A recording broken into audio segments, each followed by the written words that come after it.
The morning of June 15th, 2047 began like any other morning on Earth. Children walked to school, workers filled the trains, coffee shops opened their doors. Nobody looked at the sky. Nobody knew that in less than 1 hour, their world would end. The first sign came at 8:47 a.m. Eastern Time. Every satellite around Earth went dark at the same moment. Television screens turned to static. Phone calls dropped. The internet died. For 3 minutes, humanity experienced complete silence. Then the sky began to burn. Massive ships appeared above every major city on Earth. They were black and shaped like twisted spears. Each one stretched for miles across. They blocked out the sun and cast shadows over millions of people who stood frozen in the streets, looking up with fear in their hearts. The ships did not wait. They did not ask questions. They simply opened fire. Beams of bright blue light struck the ground. Where they touched, everything turned to ash. Buildings melted like ice in summer. Roads became rivers of liquid rock. People did not even have time to scream. They simply ceased to exist. New York was the first to fall, then London, then Tokyo, Beijing, Mumbai, Cairo, and Sao Paulo. One by one, the great cities of Earth were erased from existence. The attacks took less than 2 hours. When they stopped, 2 billion human beings were dead. Admiral Chen Wei-lin was not on Earth when the attack began. She commanded the United Earth Defense Force from a station near Mars. When the reports came in, she did not believe them at first. Alien attack? It sounded like a bad movie, but the images did not lie. She watched her home city of Shanghai disappear in blue fire. Her mother lived there, her 2 sisters, her nephew who was only 4 years old. Chen did not cry. There would be time for tears later. Right now, she needed to think. "Get me every ship we have," she ordered. "Every shuttle, every cargo vessel, everything that can fly and fight. I want them hidden in the asteroid belt within 48 hours. Her officers looked at her with confusion. "Hidden, Admiral? Should we not attack?" Chen shook her head. "Look at those ships. We have nothing that can scratch them. If we attack now, we die for nothing. We hide. We watch. We learn. And when we are ready, we make them pay for every life they took." On Earth, the survivors crawled from the ruins. Dr. Amara Okonkwo was one of them. She had been working in her underground laboratory in Kenya when the attack came. The facility was built to survive nuclear war. It survived this too. When she climbed to the surface, she saw a world transformed. The sky was gray with ash. Fires burned on every horizon. The air smelled of death and melted metal. But she also saw something else, a crashed object in a nearby field. It was small, about the size of a car, and it was clearly not from Earth. Amara approached it carefully. The object was some kind of probe or drone. It was damaged but mostly intact. Strange symbols covered its surface. Light still blinked weakly inside it. "This is their technology," she whispered to herself. "If I can understand it, maybe we can fight back." She called for help. Within hours, a team of scientists had moved the probe to her underground lab. They began to study it with desperate focus. The alien ships remained in orbit around Earth. They made no move to land. They simply watched and waited. Then, exactly 24 hours after the attack, they sent a message. Every working radio and television on Earth received it. The message was in hundreds of human languages at once. The aliens had clearly studied humanity for some time. Their words were cold and simple. "We are the Velcari Dominion. We have ruled this region of space for 10,000 years. Your world now belongs to us. You will submit to our rule. You will serve us as our slaves. You will give us your resources, your labor, and your obedience. If you do not submit within 1 rotation of your planet, we will resume our cleansing. This is not a request. This is your reality. Accept it." The message ended. Silence followed. Around the world, the survivors looked at each other. Some wept. Some prayed. Some simply sat in shock, unable to process what had happened to their world. In military bunkers across the planet, the remaining leaders of Earth gathered in virtual meetings. They argued about what to do. Some wanted to surrender immediately. "We cannot fight this," they said. "We must save who we can." Others wanted to launch nuclear weapons at the alien ships. "We die on our feet, not on our knees," they argued. But it was Admiral Chen who made them all quiet. Listen to me, she said. Her voice was calm but carried the weight of absolute certainty. These aliens have made a mistake. They think we are like other species they have conquered. They think we will break. They think we will bow. But they do not know humans. She paused and looked at the faces on her screen. Presidents and generals, scientists and soldiers, all of them waiting for hope. We will not surrender, Chen continued. We will not attack blindly. We will do something they do not expect. We will go silent. We will let them think we are broken. And in that silence, we will prepare. We will learn their technology. We will build new weapons. We will train our people. And when the time is right, we will teach them what happens when you strike Earth first. The vote was unanimous. Earth would not respond to the Velcari message. No surrender, no defiance, just silence. The Velcari waited for Earth's answer. Hours passed. Then a full day. Nothing came. No white flags. No begging for mercy. Just quiet. On the command ship, the Velcari fleet master looked at the blue planet below with something close to confusion. This had never happened before. Every species they attacked had either surrendered immediately or launched desperate attacks. This silence was new. Perhaps their communication systems are destroyed, one officer suggested. The fleet master considered this. Perhaps. Give them more time. They will learn their place eventually. All species do. But deep below the Earth's surface, in 100 hidden facilities, humanity was already working. Scientists studied the alien probe. Engineers began designing new weapons. Factories were built in mines and caves. Soldiers trained in underground bunkers. The Velcari had given humanity 24 hours to surrender. Humanity would use that silence to prepare for war. They would take months. They would take years if needed. And when they finally answered the Velcari's message, it would not be with words. It would be with fire. 6 months had passed since the sky burned. The Velcari still circled Earth like vultures waiting for a dying animal to stop moving. They had expected surrender within days. When it did not come, they expected it within weeks. Now, after 6 months of silence, they felt something they had not felt in centuries. Confusion. Fleet Master Vorath stood on the bridge of his command ship and stared at the planet below. Earth was quiet, too quiet. His sensors showed humans moving on the surface, rebuilding small settlements, farming the land that was not poisoned. But there were no military signals, no communications between nations, no signs of any organized resistance. They have accepted their fate, his second officer said. They are simply too broken to formally surrender. Vorath was not so sure. He had conquered many species in his long life. The broken ones always sent messages. They begged. They offered their leaders as sacrifices. They did anything to stop the killing. These humans did none of that. They just went silent. Increase surveillance, Vorath ordered. I want to see everything they do. But there was very little to see on the surface. The Velcari did not know that the real activity was happening far below their sight. 1,000 meters beneath the Rocky Mountains, Admiral Chen walked through the largest military facility ever built by human hands. It stretched for 50 kilometers in every direction. Factories, training centers, laboratories, and living quarters for 200,000 people filled the underground city. And this was only one of dozens of similar facilities around the world. Production report, Chen said to the officer walking beside her. 300 new fighters completed this week, Admiral. 50 destroyers, 12 capital ships. Chen nodded. It was not enough. It would never feel like enough. But it was progress. In another section of the facility, Dr. Amara Okonkwo was making the kind of progress that would change everything. She and her team had spent 6 months studying the captured Velcari probe. They had learned to read the alien language.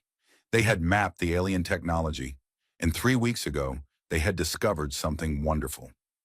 Their shields have a weakness, Amara explained to a room full of military officers. She pointed to diagrams on a large screen. The Velcari use energy shields that can stop almost any weapon, lasers, missiles, even nuclear explosions. The shields adapt to whatever attacks them. But adaptation takes time, about 3 seconds. She pressed a button and new images appeared. If we hit them with weapons that change frequency faster than 3 seconds, their shields cannot keep up. They fail. The ships become vulnerable.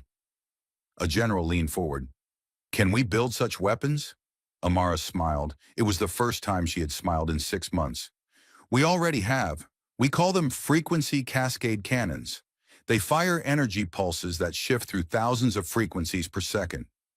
Velcari shields cannot adapt. They simply collapse.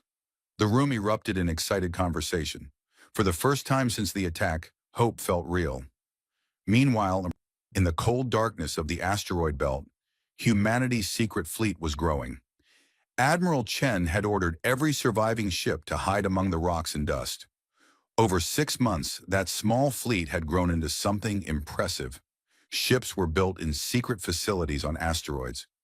Materials were mined from the rocks themselves. Human innovation, born from desperation, created new technologies every week. Lieutenant Yuki Tanaka was one of the pilots who called the asteroid belt home. She had lost her entire family in the attack on Tokyo. Now she lived for only one thing: revenge. Volunteer mission, her commander announced one day. We need someone to fly close to the Velcari fleet. Get detailed scans of their ships. Find their homeworld's location. The chances of coming back are very small. 20 pilots volunteered. Tanaka was chosen. She flew a tiny scout ship, painted black and running on minimal power to avoid detection. For 2 weeks, she drifted through space, getting closer to the Velcari fleet with each passing day.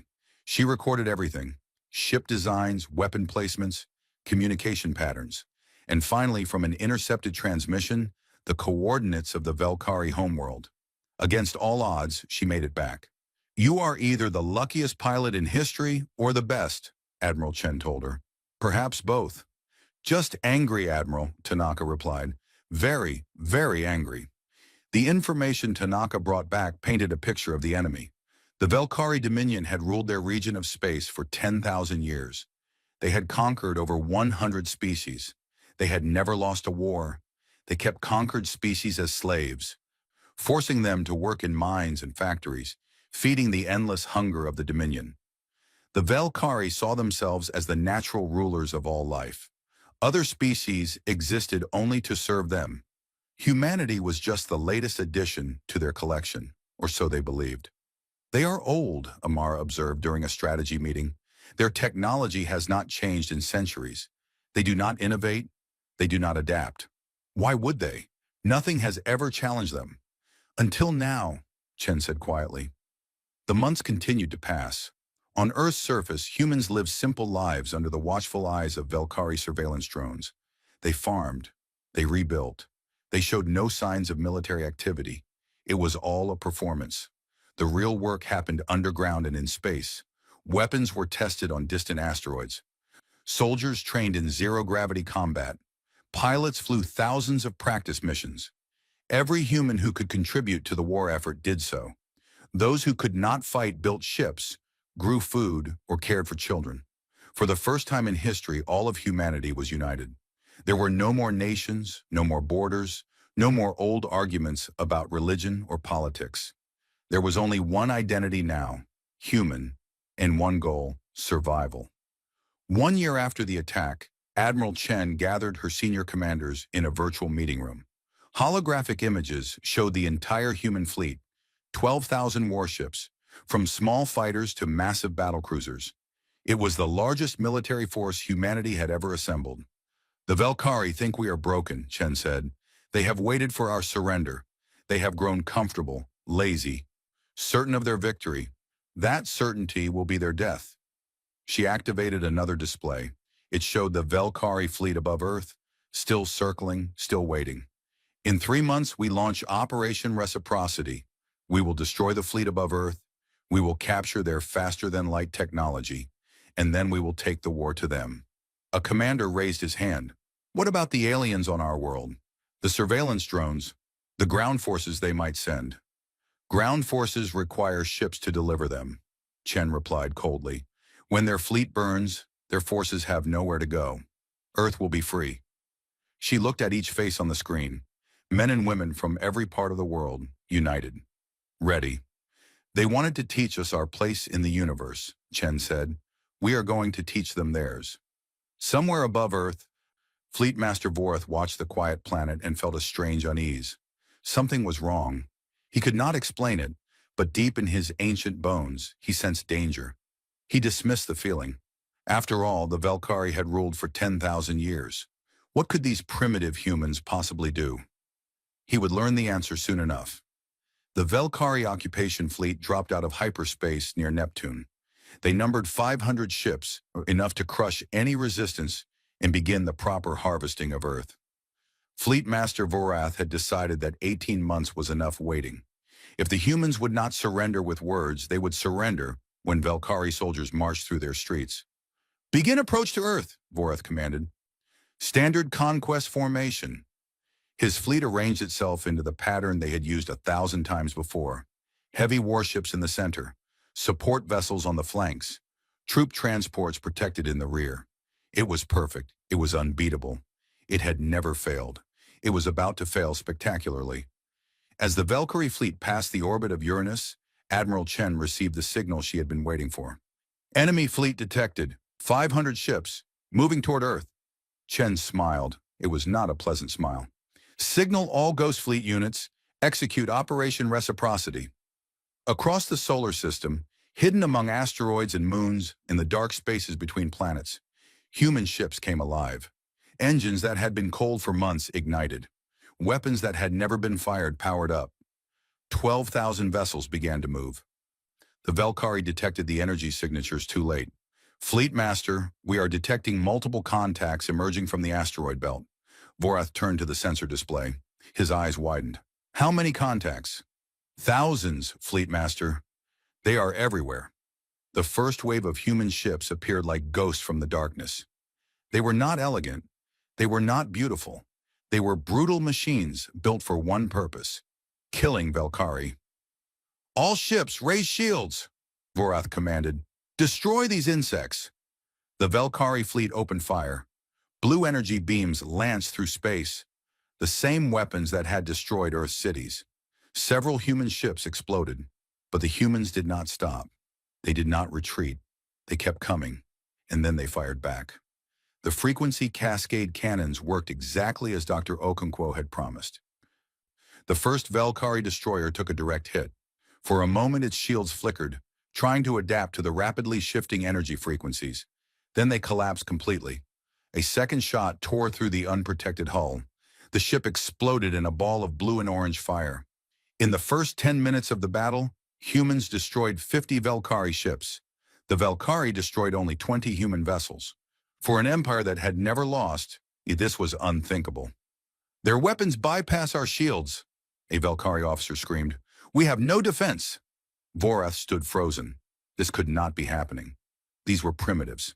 They had no technology, no experience, no understanding of real war. How were they winning? The answer was simple. Humans did not fight like other species. When a Velcari ship was damaged, it retreated. When a human ship was damaged, it accelerated. Pilots flew their crippled vessels directly into enemy ships, turning themselves into living missiles. Captains gave orders to ram when their weapons failed. Soldiers fought to the last breath, the last bullet, the last heartbeat.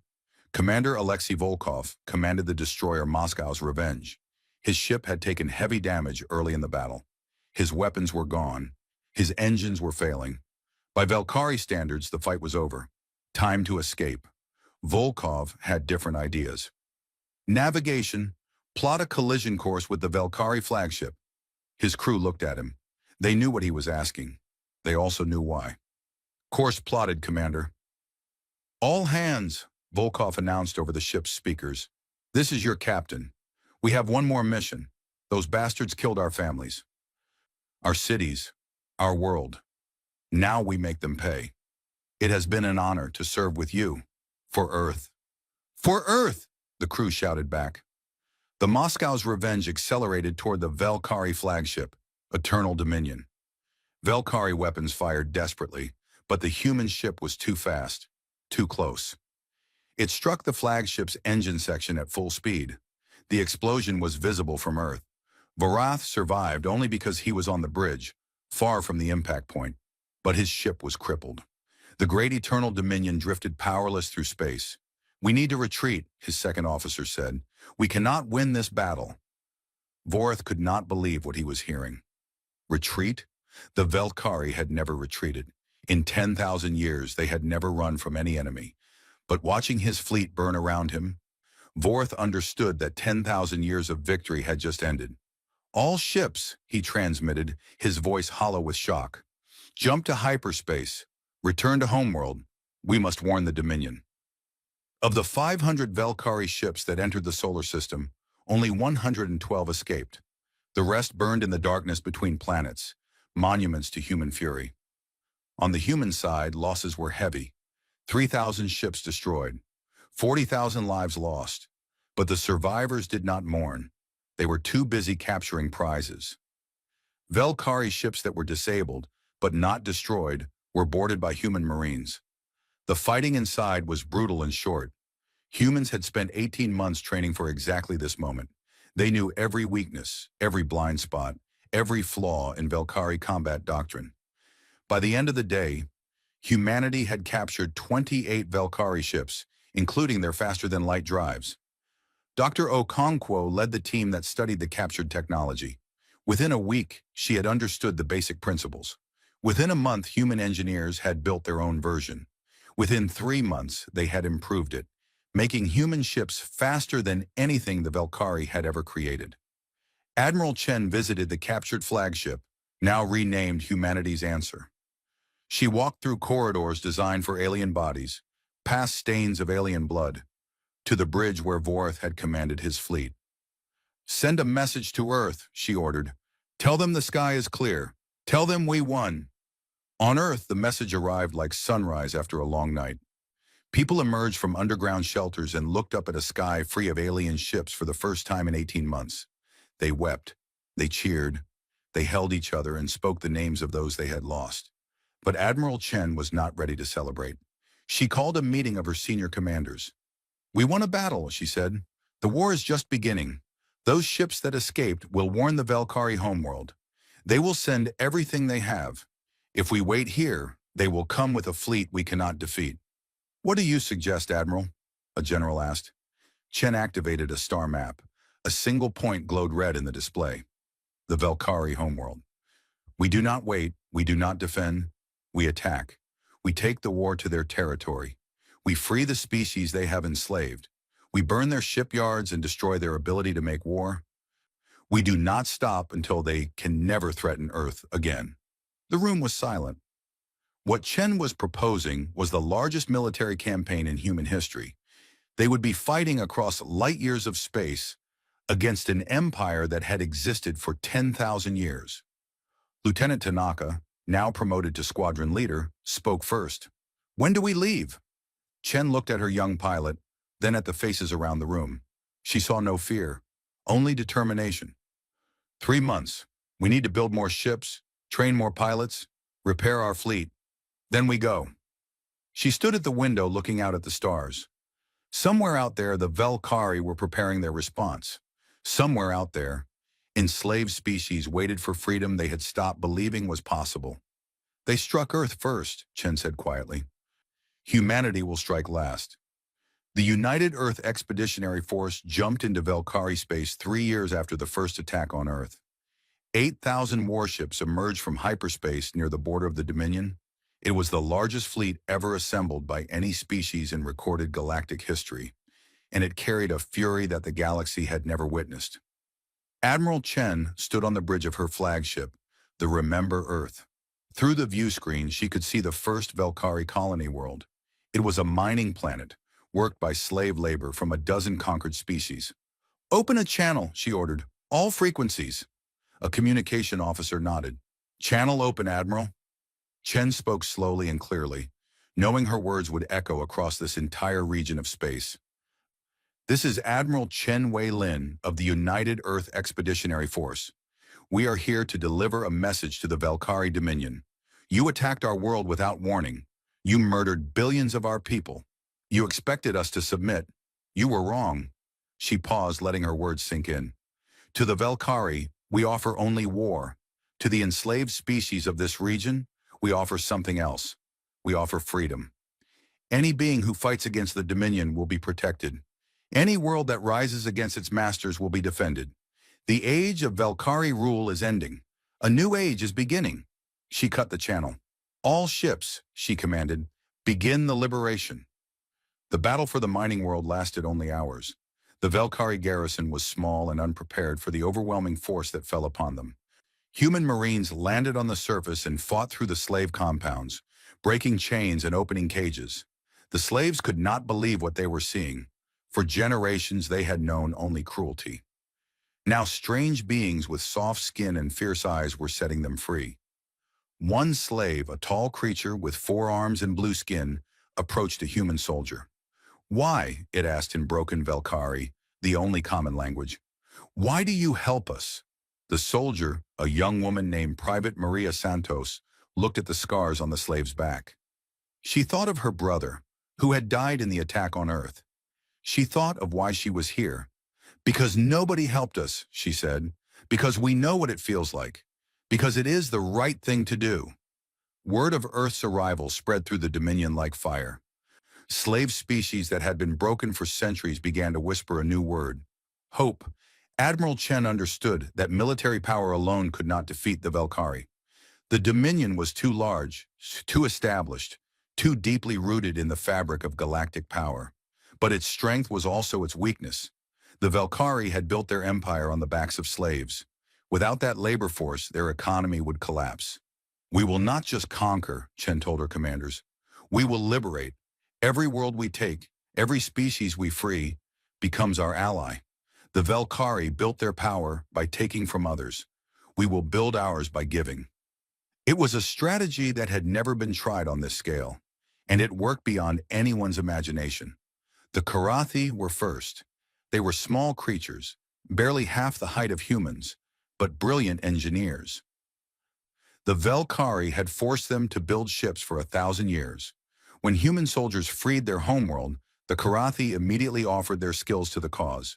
"You freed us," their leader said to Admiral Chen. "We will build you a fleet worthy of your courage." Then came the Thessari, massive beings with thick hide and incredible strength. They had been used as soldiers by the Velcari, forced to fight other enslaved species. When humans arrived, the Thessari turned on their masters with centuries of stored rage. One by one, species joined the growing coalition. Some contributed ships, some contributed technology, some simply contributed their unbreakable will to be free. Together, they called themselves the Liberation Alliance. Dr. Amara Okonkwo had traveled with the fleet. She was no longer just a scientist. She had become humanity's voice, the face of Earth to 100 strange species. She learned their languages, understood their cultures, and helped them see that humans were not just another conqueror. "We did not choose this war," she told a gathering of newly freed species. "We did not want this power. But we learned that the universe is not kind to the weak. We learned that survival must be fought for. And we learned that freedom is worth any price." The gathered beings, so different in form but united in suffering, listened to her words with growing fire in their hearts. It was during the liberation of a Velcari research station that Amara discovered the darkest secret of the Dominion. Deep in the station's lower levels, she found a chamber of horrors. The walls were lined with preserved neural tissue. Thousands of samples, carefully labeled and stored. Each sample came from the brain of a conquered species leader. Each label recorded a name, a world, a date of conquest. The Velcari consumed the brains of their enemies. They believed it transferred strength and wisdom. For 10,000 years, they had built a collection of murdered minds. "They are monsters," a Karathi scientist whispered, standing beside Amara in the terrible room. "Worse than anything in our oldest nightmares." Amara looked at a recent addition to the collection. The label read, "Human, Earth." It contained samples from world leaders killed in the first attack. Somewhere in this room was what remained of presidents, prime ministers, and generals. "Yes," she said quietly, "they are monsters, and we are going to end them." The war raged for 2 years. Human and allied forces pushed deeper into Velcari territory. They captured shipyards and destroyed them. They freed slave worlds and armed them. They cut supply lines and burned military bases. Squadron leader Tanaka led the assault on the Velcari's primary shipyard, a massive structure orbiting their second-largest colony. The battle was brutal. Velcari defenders fought with desperate fury, knowing that losing the shipyard meant losing their ability to rebuild their fleet. Tanaka flew like death itself, her fighter weaving through enemy fire with impossible precision. She had lost count of her kills long ago. Each explosion was for someone who had died on Earth. Her parents, her sister, her friends. She carried their memory in her heart and their vengeance in her weapons. When the shipyard finally exploded, turning into an artificial sun that lit the sky of the planet below, Tanaka felt nothing. There was no satisfaction, no joy, just the grim knowledge that the work was not yet done. The Velcari High Dominarch, ruler of the Empire, finally sent a message to Admiral Chen. He offered terms. If humanity withdrew to Earth and accepted status as a tributary species, the war would end. No more killing, no more destruction, just submission. Chen read the message to her commanders. They laughed without humor. "My response will be broadcast across the galaxy," Chen said. "Every species, free or enslaved, will hear it." She composed her reply carefully. "To the High Dominarch of the Velcari, you offer us submission. You expect us to return to our world and wait for your mercy. You have learned nothing. 3 years ago, you killed billions of our people. You thought we would break. We did not. You thought we would surrender. We did not. You thought you could make us slaves. You were wrong. We are coming for your homeworld. We are coming for your throne. We are coming for you. And when we arrive, we will teach you what humanity does to those who threaten our children, our world, and our future. You struck first. We will strike last." She ended the message and looked at her officers. "Set course for the Velcari homeworld. Maximum speed." The final battle was coming. The Velcari homeworld burned beneath an alien sky. For the first time in 10,000 years, enemy soldiers walked on the sacred ground of the Dominion's capital. For the first time in their long history, the Velcari knew defeat. Admiral Chen stood at the edge of a great plaza, watching her soldiers secure the area. The buildings around her were ancient, built when humans were still living in caves. They were beautiful in their alien way, covered in carvings that told stories of conquest after conquest. Now they were cracked and burning. The final battle had lasted 3 days. The Velcari had defended their homeworld with everything they had left, but it was not enough. The Liberation Alliance fleet outnumbered them 10-1. Ships from 100 species fought side by side with human vessels. The Velcari, who had stood alone for millennia, were crushed by the united force of all those they had wronged. Squadron leader Tanaka had led the final assault on the orbital defense stations. She had lost half her squadron in the fighting, but she had also destroyed the last Velcari fleet, the last hope of the Dominion. "It's over," she reported to Admiral Chen, her voice tired but steady. "Their fleet is gone. Their stations are gone. The planet is defenseless." Chen had given the order to begin landing operations. Now standing in the heart of the Velcari capital, she watched history being written. Human soldiers, side by side with Karathi engineers and Thessari warriors and a dozen other species, moved through the streets. They were not here to destroy. They were here to ensure that destruction would never again flow from this world. The High Dominarch was captured trying to flee the palace. He was ancient by Velcari standards. His scales faded and cracked with age. He had ruled the Dominion for 200 years. He had ordered the conquest of dozens of worlds. He had watched, satisfied, as Earth burned. Now he knelt before Admiral Chen, surrounded by guards from species his people had enslaved. "This is impossible," he said, and there was genuine confusion in his voice. "We have ruled for 10,000 years. We are the supreme power in this region of space. How can this be happening?" Chen looked at him with eyes that held no mercy and no hatred, only cold determination. "You made a mistake," she said simply. "You struck Earth. We have struck many worlds, hundreds of worlds. They all fell. They all submitted. Why are you different?" Chen considered the question. It was a fair question. Other species had been older than humanity, more advanced, more numerous. Yet they had all fallen to the Velcari. Why had humans succeeded where others failed? Because we remember, she said finally. We remember every death, every city that burned, every child who never grew up. Other species, when they lost, they tried to move on. They tried to survive. They accepted their new reality. She leaned closer to the kneeling Dominarch. Humans do not accept. We do not move on. We remember. And we make sure that those who hurt us can never hurt us again. Dr. Amara Okonkwo had spent the days after victory documenting Velcari crimes. The evidence was overwhelming. Centuries of slavery, billions of deaths, the brain collection, the torture, the systematic destruction of entire cultures. What do we do with them? A Liberation Alliance leader asked during a council meeting. They deserve extinction for what they have done. It was a popular view. Many species wanted the Velcari wiped from existence. It would be fitting justice. Eye for an eye, death for death. Chen listened to the arguments. Then she spoke. If we destroy them, we become what they were, conquerors who kill those weaker than ourselves. That is not who humanity is. That is not what we fought for. Then what do you propose? Chen activated a holographic display showing the Velcari homeworld. Their fleet is destroyed. Their shipyards are gone. Their technology will be confiscated. They will be confined to their homeworld and its 2 moons. They will be allowed to live, to farm, to exist. But they will never again build weapons. Never again build ships capable of leaving their system. Never again threaten anyone. She looked around the room at the gathered species. We will watch them. We will maintain a permanent blockade. They will know every day for the rest of their history that they exist only because we allow it. That is not mercy. That is consequence. The Liberation Alliance voted. The decision was unanimous.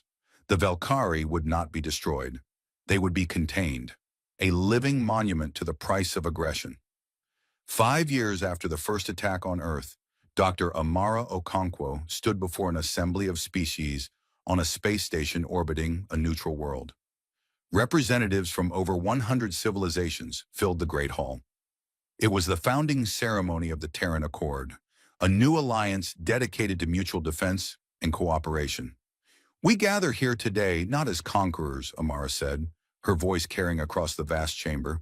We gather as survivors, as liberators, as friends. She looked at the faces in the crowd.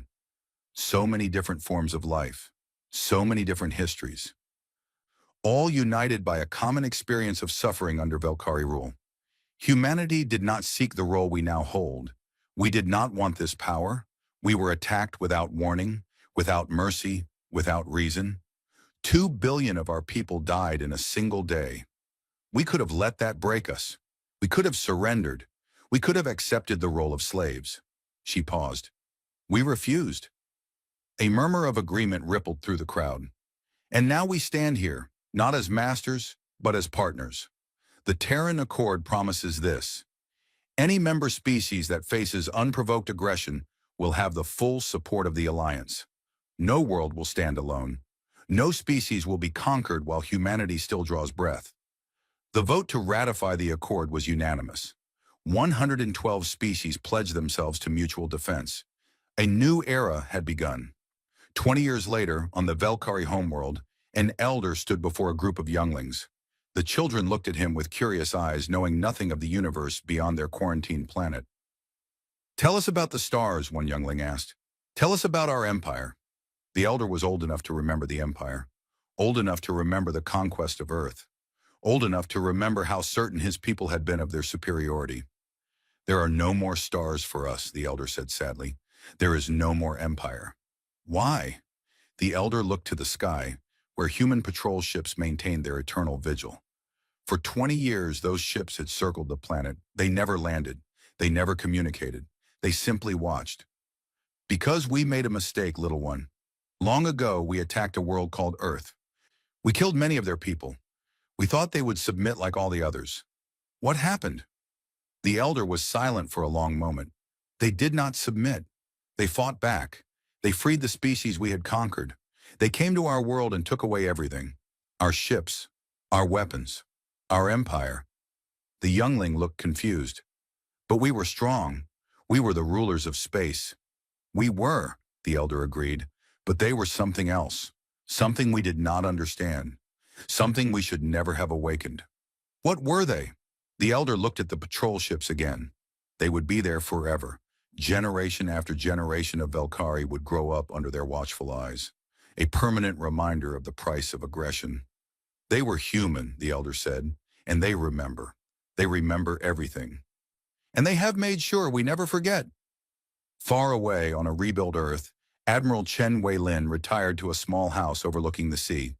She spent her days gardening and reading and watching the waves. Sometimes she was visited by old friends, sometimes by grandchildren, sometimes by historians who wanted to record her story. On her wall hung a single photograph. It showed Earth as seen from space, blue and beautiful and alive. Beside it was a simple inscription that she read every morning when she woke up. They struck first, we struck last. Never again. In the sky above her home, among the countless stars that humanity now traveled freely, life went on. Children were born. Ships were built. New worlds were explored. The galaxy was changed forever, and humanity had changed it. They had not asked for this destiny, but they had met it head-on. They had carried fire to the stars, and they had ensured that those who struck Earth first could never, ever rise again.